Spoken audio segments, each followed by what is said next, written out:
Hello student, wave class के YouTube channel पे स्वागत है आपका। आज मैं आपको ये बताने जा रहा हूँ कि क्लास 11th में केमिस्ट्री को कैसे पढ़ना है और क्या क्या पढ़ना है। तो सबसे पहले हम लोग स्टार्ट करेंगे बेसिक केमिस्ट्री से, और उससे पहले हमें ये जानना होगा कि क्लास 11 के केमिस्ट्री में क्या क्या सिलेबस है। तो आज एक्चुअली हम लोग क्या कवर करने वाले हैं कि सिलेबस क्या होगा 11 क्लास का, फिर सब एटॉमिक पार्टिकल क्या होते हैं, एटॉमिक मास क्या होता है, एटॉमिक मास यूनिट क्या होता है। सिलेबस जानने के बाद हमें क्लास 11 का अगर केमिस्ट्री पढ़ना है तो बेसिक केमिस्ट्री आना बहुत ही जरूरी है।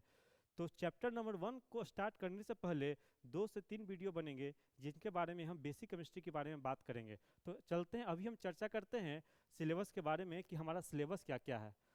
तो देखिए यहाँ पे केमिस्ट्री का सिलेबस जो इस प्रकार से बना हुआ है कि केमिस्ट्री जो होता है वो आपको 3 पार्ट में डिवाइड किया हुआ है। केमिस्ट्री आपको 3 पार्ट में डिवाइड किए हुए हैं। तो यहाँ पे आप देखिएगा कि एक फिजिकल केमिस्ट्री होता है, ऑर्गेनिक केमिस्ट्री होता है और इनऑर्गेनिक केमिस्ट्री होता है। ठीक है, तो यहाँ पे आप अगर आप देखना चाहोगे तो फिजिकल केमिस्ट्री के जो फादर होते हैं वो लेववाइजर होते हैं। केमिस्ट्री के जो फादर होते हैं वो लेववाइजर कहलाते हैं। फिजिकल केमिस्ट्री के जो फादर होते हैं उन्हें ऑस्टवाल्ड कहते हैं। ऑर्गेनिक केमिस्ट्री के फादर को वार्नर बोलते हैं और इनऑर्गेनिक केमिस्ट्री के फादर को हुलर बोलते हैं। अब ये देखना, ये इंपॉर्टेंस नहीं है कि आप उनको फादर को याद करें, उनके नाम को याद करें, बस ये आपको बस जानना जरूरी है। तो चलिए देखते हैं कि फिजिकल केमिस्ट्री में हमें कौन कौन से चैप्टर पढ़ने हैं।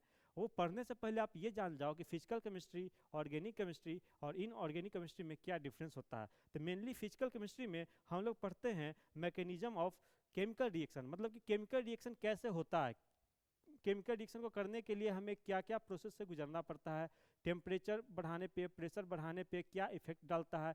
तो मेनली हम इसमें ये पढ़ते हैं mechanism of chemical reaction, mechanism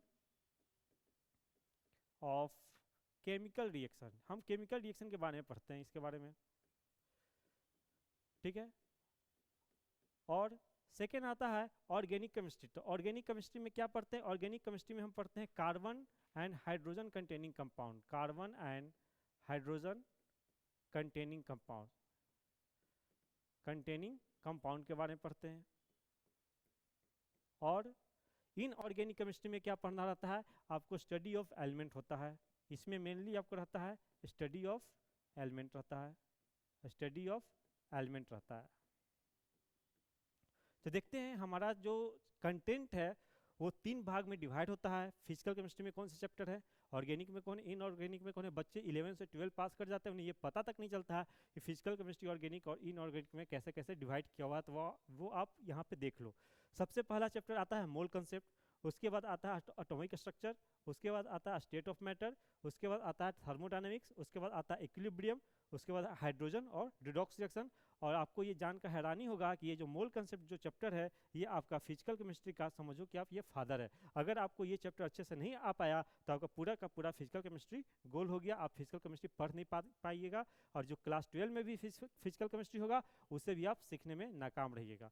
अब आते हैं ऑर्गेनिक केमिस्ट्री में। ऑर्गेनिक केमिस्ट्री ऐसा है कि ये जो जीओसी, और जीओसी कहने का मतलब जनरल ऑर्गेनिक केमिस्ट्री, और सेकेंड चैप्टर है हाइड्रोकार्बन, ये आपका बेस है। क्लास 12 में आपको 5 से 6 चैप्टर ऑर्गेनिक केमिस्ट्री के पढ़ने हैं, जिनका पूरा का पूरा ये पढ़ने के बाद ही इसी का एप्लीकेशन है। तो ये बिना पढ़े हुए आप क्लास 12 का ऑर्गेनिक केमिस्ट्री नहीं पढ़ सकते हैं। और इन ऑर्गेनिक केमिस्ट्री में सबसे पहले आपको पीरियोडिसिटी के बारे में पढ़ना है, पीरियोडिक टेबल के बारे में पढ़ना है, आयोनाइजेशन एनर्जी कैसे घटता है, क्या बढ़ता है। उसके बाद chemical bonding, chemical bonding most important chapter of a chemistry. बिना केमिकल बॉन्डिंग पढ़े हुए आप केमिस्ट्री नहीं सीख सकते हैं, तो केमिकल बॉन्डिंग आपके लिए बहुत इंपॉर्टेंट है। उसके बाद एस ब्लॉक है और उसके बाद पी ब्लॉक है। ठीक है, तो आज के वीडियो में इतना ही रखते हैं, बाकी नेक्स्ट वीडियो जो बनेंगे उनके बारे में कुछ हम और बेसिक केमिस्ट्री के बारे में बात करते हैं। ठीक है, थैंक यू वेरी मच।